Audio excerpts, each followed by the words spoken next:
Hello everyone, Jordan here. I hope you're all doing well and welcome back to another video.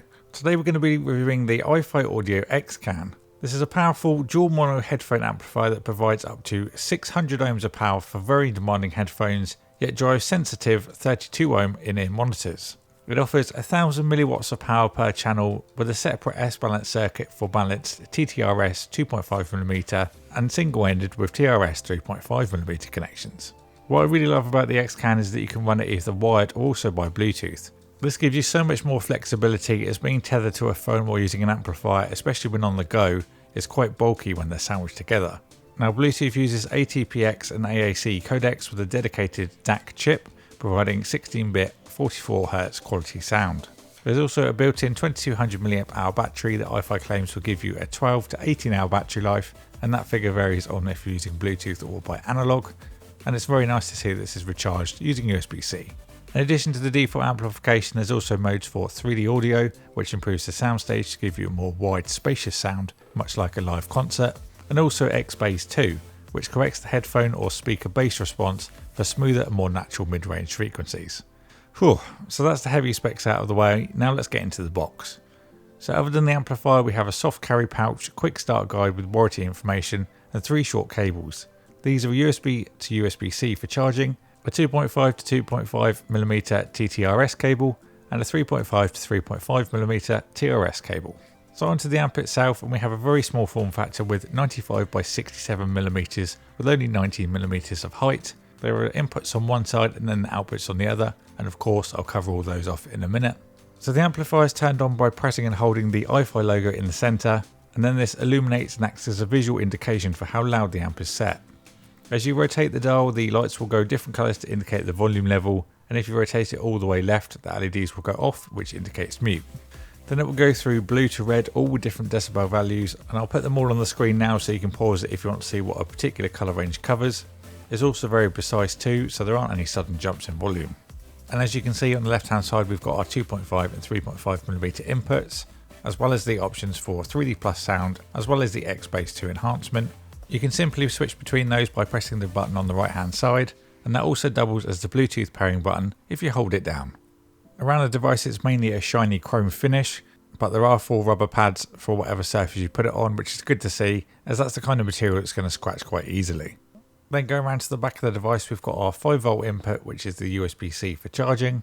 That also shows a green LED on the back when it's actually active. The xBass 2 switch, which you've got either bass, presence or both. The presence is more of a mid-range and obviously bass is the low end. Then we've got our 3.5 and our 2.5mm input on the right hand side. So the main thing you're going to want to know is how it sounds, right?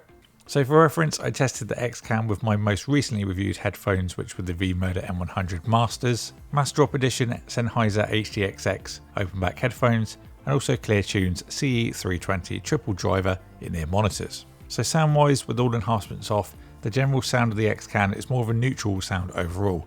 It gives a tight low end with a good punch, a clear and full mid-range with great clarity and range when it comes to the highs. Vocals are very prominent and also slightly forward. In terms of when you do enable the adjustments that are on board, the 3D sound gives a very vast change in the soundstage. When playing Metallica, I found the difference from being in a studio to like a live concert. It's very drastic, but in a good way. Turning on this effect does make the sound more bright, but you can always adjust that with a bit of EQ at the source.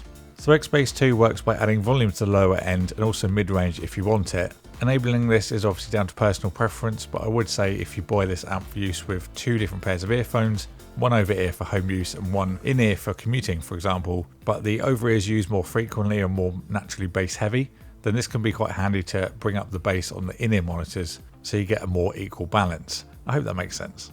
Now I found myself using this with Bluetooth more often than not purely for the convenience. During testing I found the battery to last around 11 hours or so, and if you're considering this with the primary use of listening via Bluetooth, then I certainly recommend putting it in a pocket and then using your source device in another pocket, as the Bluetooth connection while walking around the room with the source device static can be a little bit janky.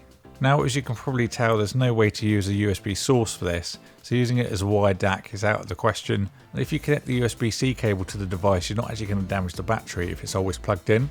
So this gives you another option you could use by using it by an analog source from your PC or laptop and then just keep it powered by USB. Just another idea.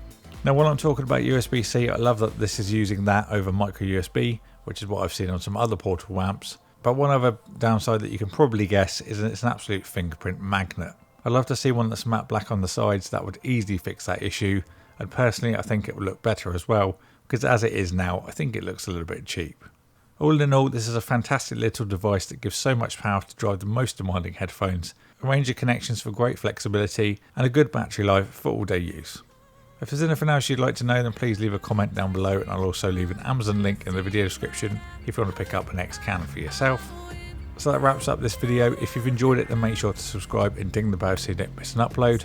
Thank you to iFi Audio for sending this out for me to review. Thank you everyone for watching, and I'll see you all in the next video.